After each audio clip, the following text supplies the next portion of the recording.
இன்று தமிழ்நாட்டில் நடைபெறும் சம்பவங்கள் மாநிலத்தின் நிர்வாக நிலையை பற்றி பல கேள்விகளை எழுப்புகின்றன. தொழிலாளர்களின் உயிரிழப்பு, அரசு ஊழியர்களின் தொடர் போராட்டங்கள், எதிர்க்கட்சியின் குற்றச்சாட்டுகள் மற்றும் சட்டம் ஒழுங்கு சவால்கள் அனைத்தும் ஒன்றாக இணைந்து தமிழகத்தின் தற்போதைய நிலை குறித்து மக்கள் கவலைக்குள்ளாக்கும் சூழலை உருவாக்கியுள்ளது.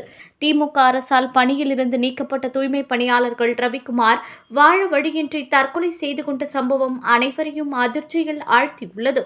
குடும்பத்தை காப்பாற்ற போராடிய ஒரு தொழிலாளருக்கு அரசு கொடுத்த பதில் பணி நீக்கம் மட்டும்தான். இதற்கிடையில் எஸ்ஐஆர் விவகாரம் குறித்து எதிர்க்கட்சித் தலைவர் எடப்பாடி பழனிசாமி தனது ட்விட்டர் பதிவில் திமுக அரசை கடுமையாக விமர்சித்துள்ளார். மக்கள் நல திட்டங்கள் என்று கூறப்படும் விஷயங்களில் வெளிப்படைத்தன்மை இல்லை என்றும், அரசின் செயல்பாடுகள் சந்தேகங்களை ஏற்படுத்துவதாகவும் அவர் குற்றம் சாட்டியுள்ளார்.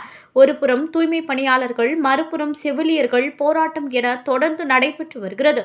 தமிழ்நாடு முழுவதும் அரசு ஊழியர்கள் தங்கள் அடிப்படை கோரிக்கைகளை முன்வைத்து போராடி வருகின்றனர். நோயாளிகளை காப்பாற்றும் செவிலியர்களுக்கே பாதுகாப்பும் உரிமையும் இல்லை என்றால் பொதுமக்களின் நிலை என்ன என்பதே பெரிய கேள்வியாக உள்ளது.